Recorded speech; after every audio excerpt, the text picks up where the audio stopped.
You have no grounds for arrest. A gun of a matching caliber, some fingerprints, that is circumstantial at best. That's not all I have. Oh, this ought to be good.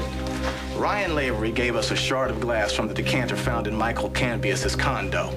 We ran a chemical analysis on it. Derek, look, I know you're very anxious to make an arrest in this case. You got a problem with that? Yes, in fact, I do. The last time this department jumped to a conclusion, they arrested Michael Cambias without sufficient evidence, and we all had the pleasure of watching him walk out of a courtroom a free man. That was not my investigation, Counselor. No, but as acting chief, I would think that you would like to learn from the mistakes of the past chief and not make more of your own. What is the district attorney asking me to do here? Well, it's pretty simple, Derek. I'm asking you that before you make any arrests, you clear whatever evidence you have through my office. Well, I can't do that, Jack. And you wouldn't be asking me to if your objectivity wasn't so clouded by your personal involvement in this case. May I suggest to the acting chief he watch his tone of voice? You don't want to cross that line.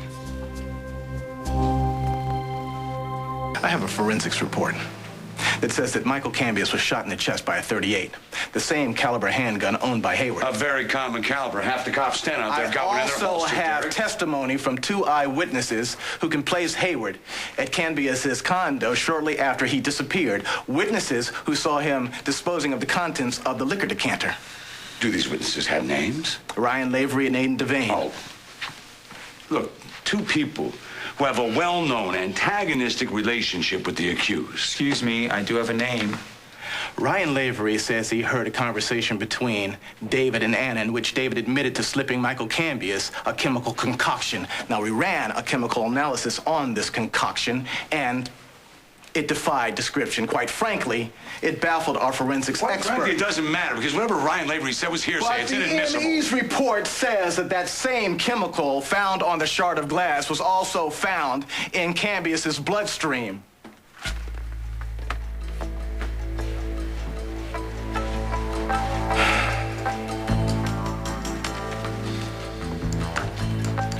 Now, all that together are grounds for an arrest, and you know it. Listen, Jack, it's not really not my place to say anything. Then don't. Anybody who's fresh out of law school can make charges like that stick. Derek, I say we go with this. Now, see, that's what I'm talking about. That's the kind of support I'm looking for from the DA's office.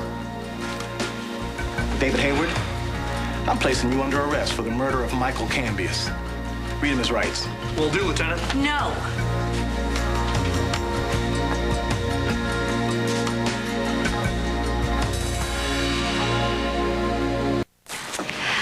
Do you understand these rights as I've read them to you? I hate to break this to you, pal, but this isn't my first time. Yes or no, David?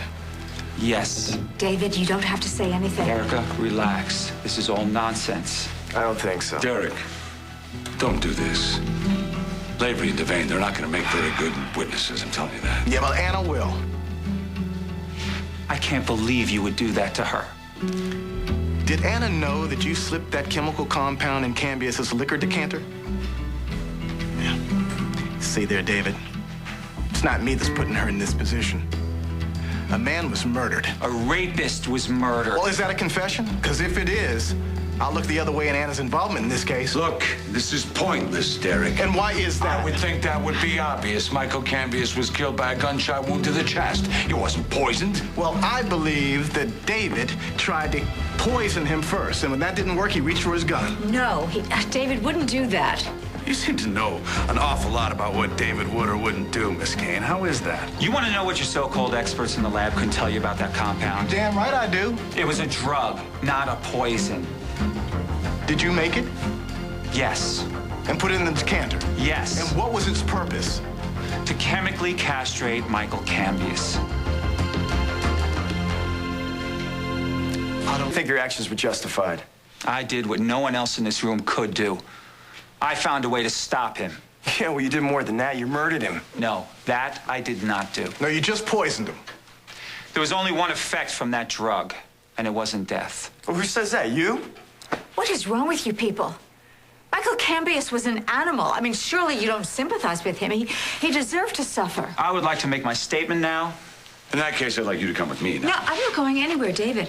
I'm not leaving you. Well, then keep quiet. Doc, let me ask you something. Since your so-called sterilization drug never worked, Did you help Cambius wash it down with a shot of lead? Who said it didn't work? Maybe you should go home, Junior. It's past your bedtime. You know, it kills me to say this, but I think Dr. Hayward here should be commended for finding a way to curb Michael Cambius's disgusting impulses. You know, Mr. Montgomery, this isn't the first time you've spoken out against the deceased. The day we discovered Cambius in that meat locker, you said you'd wish we'd never been found. That's right. My opinion hasn't changed in the least. You have anything else to add to this conversation, Lieutenant Perry? Only that this experiment of yours will be reported to the Medical Review Board. I lose my license over this, so be it. It was worth it. But you are not going to pin this murder on me, because I didn't do it. The evidence says otherwise. The arrest stands. No, David. I won't let you do this for me. Hey, are you saying that you were involved in Michael Cambius's murder? No, I most certainly was not, and neither was David, and I can prove it. Erica, if you're going to make any statement, I want you to have an attorney present. I don't need an attorney, Jack. I haven't done anything wrong. All right, all right. I just want to be clear. You're making the statement voluntarily. Yes. Okay. How do you know that David is innocent? Because I was with him. I was with him the night of the hearing, the night that Michael Cambius disappeared. Erica, don't do this. May I ask you why you didn't say anything before? Nobody asked me. Okay, Erica, I'm asking you now. What were you doing with David the night of the hearing, the night Michael Cambius disappeared? After the hearing, I was so angry. Michael Cambius had gotten away with raping my daughter. He was supposed to pay for what he did, but instead he was rewarded for it with his freedom. I was very, very upset. I expected that he would be punished for it. It wasn't fair. So I went looking for him. I went to his condo. Why? Because I wanted to hurt him. What happened when you got there? I found David. Michael wasn't home. I was very upset. But David told me that everything was going to be all right, and somehow, the way he said it, I believed him. Then David and I went outside. When Michael came home, Michael did not see us. But I watched him for a while. I watched him through the window. Poured himself a drink. He was actually enjoying himself.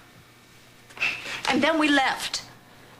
Did you see David pour this castration drug in Cambius's liquor decanter?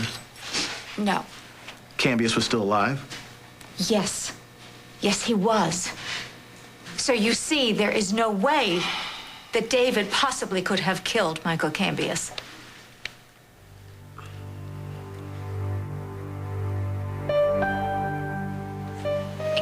Did anyone else see you at Michael's condo the night he disappeared? No, just David. Erica, you are under no obligation to answer any of these questions. Jack, I am not going to allow David to be punished for something that he did not do. Okay. Miss Kane, how can you be so sure that the good doc here didn't go back there later that night to finish up a job that you most likely interrupted when you showed up? Because I was with him. All night? Yes, all night. We were together long after Kendall says that she flew off to Las Vegas with Michael to marry him. Well, why? Because we were so upset about Bianca. Oh, you know what? That's enough. That's enough. Are you asking us to believe that you spent the night with this guy here? What, talking? Talking about what? We weren't talking. We were making love.